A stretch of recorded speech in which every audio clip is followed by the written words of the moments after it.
আজিৰ পৰা অনুষ্ঠিত হৈছে যোৰহাট জিলা শক্তি উত্তোলন প্ৰতিযোগিতা 2024 যোৰহাটৰ কল্যাণী সমাজ কল্যাণ কেন্দ্ৰৰ অনুষ্ঠিত হৈছে এবাৰৰ পাৱাৰ লিফটিং প্ৰতিযোগিতাখনি sub junior junior senior and master বিভাগত প্ৰায় পুৰুষ মহিলাৰ উভয়ৰে 150ৰো অধিক প্ৰতিযোগীয়ে অংশগ্ৰহণ কৰিছে দুদিনীয়াকৈ অনুষ্ঠিত হ'বলগা প্ৰতিযোগিতাখনি উদ্যোক্তাসকলে সকলোৰে উপস্থিতি এতিয়া কামনা কৰিছে ব্যুৰ' ৰিপৰ্ট পোহৰ লাইভে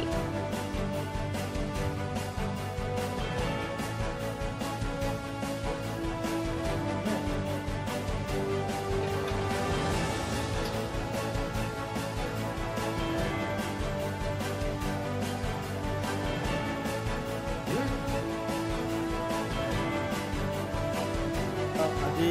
আমাৰ 40 সংখ্যক যোৰহাট জিলা শক্তি উত্তোলন প্ৰতিযোগিতাখন আমাৰ কল্যাণী সমাজ কল্যাণ কেন্দ্ৰৰ ৰংগমঞ্চৰ আয়োজন কৰা হৈছে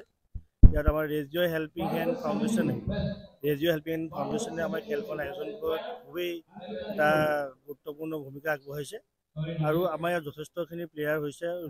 280 প্লেয়াৰ আমাৰ এই খেলখন অংশগ্ৰহণ কৰিছে আমাৰ junior sub junior junior senior masters women আৰু মেন কেটেগৰীত সকলো প্ৰতিযোগিতাই আহি পেলাই আমাৰ খেলখন চলি আছে আৰু আমাৰ এই খেলখনৰ পৰাই আমি সদৌ অসম যিখন শক্তি উত্তোলন প্ৰতিযোগিতা হ'ব তালৈ আমাৰ দল ঘোষণা কৰা হ'ব আৰু আমাৰ যোৰহাটৰ এই খেলখন আয়োজন কৰা আমাৰ মেইন উদ্দেশ্যটো হ'ল যে আমাৰ যোৰহাট জিলাত আমাৰ বহুতো প্ৰতিভাৱান খেলুৱৈসকল আছে য'ত আমাৰ কিছু বস্তু ধৰ লুকাই আছে আমাৰ খেলখন পতা চৰ্ত এইটোৱে যে ভিতৰত থকা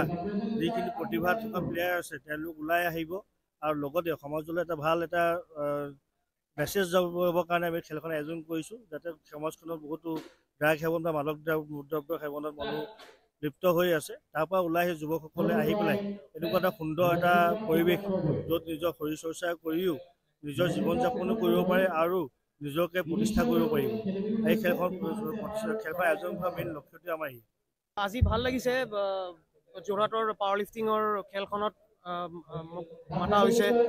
ৰিয়েলিটি ফিটনেছ জোন আৰু প্ৰ'বাৰ্ষ্ট কোলাবৰেট কৰি পেলাই আমাৰ ইয়াতে খেলত আজি এথলিটসকলক আমি হেৰি কৰিছোঁ আমি সহায় আগবঢ়াইছোঁ আৰু এছ'চিয়েশ্যনৰ মেম্বাৰ্ছখিনিও আজি এটা ষ্টেজ দিছে আমাৰ এথলিটছবিলাকৰ কাৰণে চ' এইটো এটা বহুত নেচেচাৰী বস্তু হয় আৰু বৰ্তমান ছাপ্লিমেণ্টৰ যিটো ইণ্ডাষ্ট্ৰি চলি আছে তাতে বহুতখিনি টেম্পাৰামেণ্ট চলা হয় চ' আমাৰ আজি এছ'চিয়েশ্যনৰ মানুহখিনি আমি চবেই মিলি পেলাই এই বস্তুটো বন্ধ কৰি পেলাই আমাৰ জেনুইনিটি যিটো স্পৰ্টছ জেনুইনিটি সেইবিলাক প্ৰমোট কৰাটো আমাৰ দায়িত্ব হিচাপে আমি ভাবি পেলাই আজি এইখিনি ভাল লাগিছে মোৰ থেংক ইউ যোৰহাট নগৰৰ মাজমজিয়াত মুকলি হ'ল অত্যাধুনিক সা সুবিধাযুক্ত বিলাসী অতিথিশালা শ্ৰাংগিল্লা হোমষ্টে দৈনন্দিন জীৱনৰ ব্যস্ততাৰ মাজত অকণমান সময় বা এটা ৰাতি এটি শান্তিৰ সেউজীয়া ঘৰুৱা পৰিৱেশত নিজৰ প্ৰিয়জন অথবা পৰিয়ালৰ লগত কটাব বিচাৰিছে নেকি আপুনি তেনেহলে আহক শ্ৰাংগিল্লা হোমষ্টেলৈ শ্ৰাংগিল্লা হোমষ্টে পৰিয়ালৰ পৰা আপোনালৈ আন্তৰিক স্বাগতম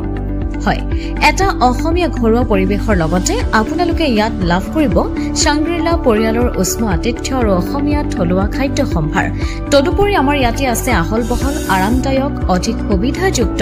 শীততাপ নিয়ন্ত্ৰিত কোঠা 24 ঘণ্টাই বিজুলী সৰবৰাহৰ লগতে জেনেৰেটৰৰ সুবিধা আৰু শক্তিশালী চিচি কেমেৰাৰ ব্যৱস্থা বিনামূলীয়া ৱাইফাই সুবিধা কাৰ পাৰ্কিঙৰ ব্যৱস্থা ন্যূনতম মূল্যত গাড়ী চালকৰ বাবে কোঠালিৰ ব্যৱস্থা লগতে আপোনাৰ প্ৰমোদৰ বাবে উপলব্ধ এখন মুক্ত টেৰেছ য'ত মুকলি আকাশৰ তলত আহাৰ গ্ৰহণৰ আনন্দ লাভ কৰিব পাৰিব আপুনি আপোনাৰ বাবে এটি সুখবৰ আমি প্ৰথম 20 জন গ্ৰাহকলৈ আগবঢ়াইছো 30% ৰেহাই মূল্যত অত্যাধুনিক কোঠালি 3 জনৰ বাবে উপলব্ধ কোঠা 3000 কিন্তু বৰ্তমানৰ মূল্য 2100 টকা প্ৰতি নিশা 2 জনৰ বাবে উপলব্ধ কোঠা 2500 টকা কিন্তু বৰ্তমানৰ মূল্য 1750 টকা প্ৰতি নিশা তেনেহলে পলম নকৰি এতিয়াই আমাৰ শ্ৰাংগিল্লা হোমষ্টেলৈ আহিব পাৰে আপোনাক স্বাগতম জনোৱা হৈছে আমাৰ পৰিয়ালৰ তৰফৰ পৰা অধিক জানিবৰ বাবে আমাৰ যোগাযোগ নম্বৰত যোগাযোগ কৰক আমাৰ ঠিকনা ডিচিবি ৰোড হেমবৰুৱা পথ তৰাজান কাকতি গাঁও যোৰহাট